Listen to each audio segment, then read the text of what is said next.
खबर ग्वालियर से सामने आ रही है। नगर निगम ग्वालियर के वार्ड क्रमांक 18 डीडी नगर की जनता लंबे समय से क्षेत्र में सीवर की समस्याओं को लेकर परेशान है। क्षेत्र की जनता नरक के समान जीने को मजबूर है। इस कारण लोगों के सब्र का बांध कभी भी टूट सकता है। बताना चाहेंगे कि जिसको लेकर उग्र आंदोलन भी हो सकता है और जिसकी संपूर्ण जवाबदारी प्रशासन की होगी। वार्ड क्रमांक 18 की भाजपा पार्षद रेखा त्रिपाठी इस वार्ड में काफी समय से चल रही सीवर की समस्या को लेकर समय समय पर नगर निगम की जन सुनवाई में जाकर ज्ञापन भी दिया, लेकिन आज दिनांक तक इस मामले में नगर निगम प्रशासन द्वारा कोई भी कार्रवाई नहीं की गई। जब एसकेटी न्यूज की टीम ने वार्ड क्रमांक 18 में क्षेत्र की जनता के साथ क्षेत्र का जायजा लिया तो देखा कि जनता किस तरह से अपना जीवन यापन कर रही है और शायद ही कोई गली ऐसी होगी जहां समस्या ना हो। हर गली हर मोहल्ले में सीवर का गंदा पानी भरा हुआ है, जिसके कारण बीमारियां भी फैल रही हैं। क्षेत्र की जनता का कहना है कि अगर जल्द से जल्द इस मामले में कोई कार्रवाई नहीं की गई तो हम लोग धरना प्रदर्शन एवं घेराव भी करेंगे, जिसकी संपूर्ण जवाबदारी प्रशासन की होगी। प्रशासन हमको ये कदम उठाने के लिए मजबूर कर रहा है। वहीं जो बात क्रमांक 18 की पार्षद रेखा त्रिपाठी से समस्याओं को लेकर चर्चा की तो उन्होंने कहा कि क्षेत्र की जनता के लिए हमें जो लड़ाई लड़नी पड़ेगी हम लड़ेंगे, लेकिन कहीं ना कहीं दबी जबान में उनका ये भी कहना है कि पार्टी की गाइडलाइन तोड़कर हम कोई आंदोलन नहीं कर सकते हैं। अब देखना यह है कि पार्षद जी के लिए जनता सर्वोपरि है कि पार्टी की गाइडलाइन अब आगे क्या होगा ये देखना है। मेरा भावना नाम है। भावना जी, कहाँ रहते हो आप? मैं चंडीगढ़ से आई हुई हूँ अपने घर पे यहाँ दिवाली के लिए। क्या लगता है कि दिवाली बिल्कुल नज़दीक है और इस समय जो कॉलोनियों का हाल है, तो क्या आपने देखा और किस तरह से? एक्चुअली मैं बहुत टाइम बाद यहाँ पे आई हूँ और मैं बहुत ही ज़्यादा डिसअपॉइंटेड हूँ ये सारी चीज़ें देख के। सबसे बड़ी प्रॉब्लम जो है यहाँ पे बड़ी सीवर लाइन की है, जो कि अभी तक चोकिंग है। ड्रेनेज सिस्टम बिल्कुल भी प्रॉपर नहीं है। दूसरा, यहाँ पे ना तो फॉगिंग होती है, वो तो अभी जन सुनवाई की तब फॉगिंग स्टार्ट हुई है और आई थिंक 5 साल में दूसरी बार हुई है फॉगिंग। ठीक है, अधिकारी आते हैं सिर्फ इंस्पेक्शन करके वो लोग चले जाते हैं। तो मुझे नहीं लगता कुछ भी, हमेशा जब भी कोई धरातल पे कोई काम नहीं हुआ है, बिल्कुल भी नहीं हुआ है, ओनली इंस्पेक्शन हुआ है। और सबसे बड़ी बात, उनके पास जब भी कोई बड़े रूप में हम लोग आंदोलन करते हैं तो कहते हैं फंड का इशू है। तो अगर सरकार के पास इतना बड़ा इशू है तो हमारा टैक्स कहाँ जा रहा है? हमें टैक्स टाइम पे भरते हैं, इलेक्ट्रिसिटी बिल टाइम पे भरते हैं, टैक्स का क्या हो रहा है? तो मेरा सवाल सरकार से सिर्फ इतना ही है। क्या लगता है कि प्रशासन अगर नहीं सुनेगा तो आगे बिल्कुल आंदोलन बड़े लेवल पे करेंगे जी। मेरा नाम सत्येंद्र प्रसाद है। मैं यहाँ F ब्लॉक F110A में रह रहा हूँ।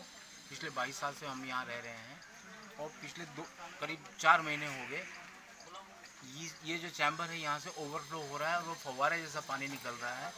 और इसके लिए हम लोग कई बार जन सुनवाई में जा चुके हैं, कंप्लेन कर चुके हैं। वहाँ के अधिकारी आए, बोलते हैं कि यहाँ करवा देंगे, ये होगा वो होगा, 6 इंच का पाइप है, 8 इंच का पाइप है, जो भी पाइप है वो हमें नहीं पता। केवल आश्वासन दिया जाता है कितने इंच का पाइप है, कितने इंच का, उससे हमें कोई लेना देना नहीं।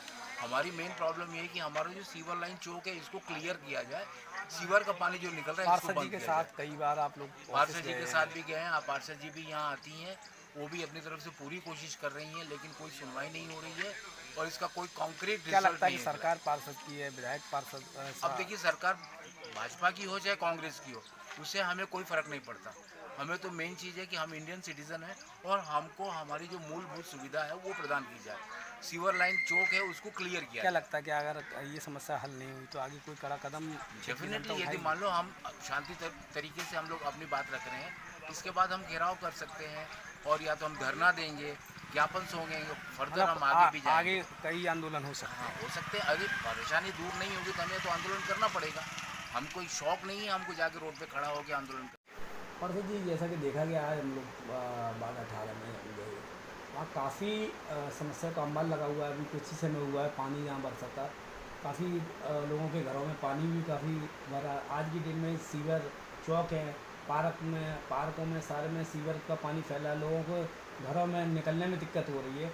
कई बार आप इस क्षेत्र की जनता के साथ जन सुनवाई में पहुँची, क्षेत्र की समस्याओं को लेकर समय समय पर प्रशासन को अवगत भी कराती रहती है। क्या लगता है कि सुनवाई नहीं हो रही है? क्षेत्र की जनता का जो सब्र का बांध है वो अब ये ऐसा लग रहा है कि कभी भी टूट सकता है। जी, मेरी क्षेत्र की जनता निश्चित ही परेशान हो रही है और इस साल बारिश भी बहुत हुई है। तो बारिश के कारण क्षेत्र में कहीं हमारा आदित्यपुरम में पानी का निकास नहीं है मैं बार बार के पिछली साल भी पानी भरा था, तब भी मैंने नगर निगम में अधिकारियों से बोला था कि यहाँ एक नाला बना दिया जाए तो समय समय पे पानी उसका धीरे धीरे ड्रेन होता रहे, लेकिन नहीं सुना। उसका कारण आज भुगतना पड़ रहा है। और अभी भी कमिश्नर साहब आश्वासन दे रहे हैं आयुक्त महोदय कि हम नाली बनाएंगे। अब वो कब बनाएंगे, अभी तो कह रहे हैं कि बारिश के टाइम पे बनाएंगे, लेकिन मुझे नहीं लग रहा है कि आयुक्त महोदय खुद घूम के गए हैं उस टाइम पे से अभी तक सीवर की समस्याएं कुछ हल हुई भी हैं, लेकिन जो जटिल समस्या है वहाँ पे हकीकत में कोई नहीं पहुँचा है। पानी का भी निकास कई जगह हो गया है। अजय शर्मा जी और मैं दोनों लोग खड़े होके नाइट में भी पंप लगाए, निकाला है, जल भराव तो लगभग अभी जो हम लोगों ने देखा वहाँ सभी जगह सीवर उफन रही है, सभी चैम्बर उफन रहे हैं। अभी क्या लगता है कि सीवर सेल का परिषद में लगातार सीवर सेल के ठेके कैंसिल कराने की मांग हो रही है, सीवर सेल का ठेका कैंसिल नहीं किया जा रहा है। करीबन सालाना 10 करोड़ से ऊपर सीवर सेल का खर्चा आता है, बिल्कुल, लेकिन वो करोड़ों का जो खर्चा है वो कहाँ फिर जब क्षेत्र में समस्या है। मिलके नगर निगम को यही दे रहे हैं कि ये फिर से नगर निगम में ही आ जाए। पहले भी तो थी, तो हर महीने समस्याएं इतनी नहीं बढ़ती थी, डेली सीवर की समस्याएं कम होती रहती थी, डेली कर्मचारी आते थे। अब क्या है, प्राइवेट कॉन्ट्रैक्ट पे दे दिया है तो ठेकेदार मनमानी कर रहा है, जिन पे संसाधन नहीं हो उन ठेकेदारों को कॉन्ट्रैक्ट दे दिया है। ऐसा नहीं होना चाहिए और हम अभी भी कह रहे हैं कि ये नगर निगम पे ही जाना चाहिए। जब 10-10 करोड़ रुपए ठेकेदार को देते हैं, क्या उससे 10 करोड़ में तो अपन मशीन खरीद लेंगे। पिछली जनसुनवाई में आपने लगातार चेतावनी भी दी है कि अगर क्षेत्र की समस्या का अभी निराकरण भी नहीं होता मेरी आज ही आयुक्त महोदय से हम बात लोग हुई धरने है। पे बैठेंगे। तो बिल्कुल क्या बैठेंगे। आप भाजपा की पार्षद हो, एक सरकार आपकी है, राज्य में आपकी है, केंद्र में आपकी है, क्या आप क्षेत्र की जनता के साथ धरना आंदोलन में शामिल होंगी? मैं तो पहले तो चेतावनी दे के आए हैं, आप लोगों को पता है कि हम उस दिन जनसुनवाई में गए हैं, बोल के आए हैं 8 दिन में मेरी समस्या हल नहीं करोगे तो हम फिर घेराव करेंगे।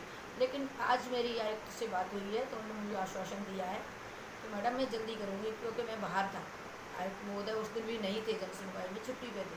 ठीक है, मैंने आज बोल दिया है कि संडे है, लेकिन फिर भी उनने मेरा फ़ोन उठाया है तो मुझे संतोषजनक जवाब दिया है कि हम जल्दी करेंगे कार्रवाई।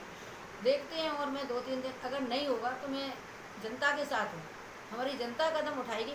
मुझे तो जनता के सूत्रों द्वारा जानकारी ये मिल रही है कि आपके पास पार्टी के कार्यालय से एक दबाव बनाया जा रहा है कि आप पार्टी की पार्षद हो, धरने पे नहीं बैठे।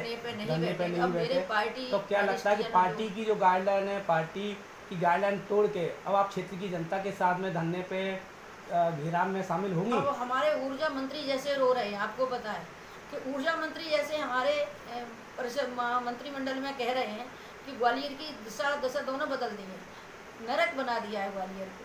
तो बताइए, पार्षद तो एक पहला कदम है। लेकिन आपके ऊर्जा मंत्री का कहना है कि कमिश्नर कलेक्टर नहीं सुन रहे, आपका कहना है कि कमिश्नर हमारी सुनते हैं।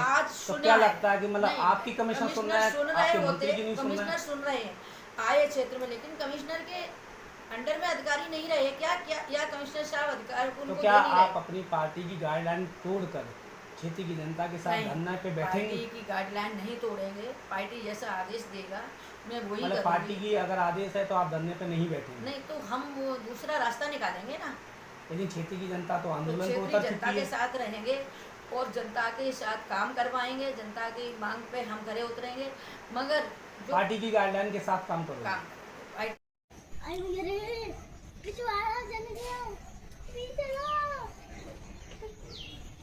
आपकी चैनल को लिए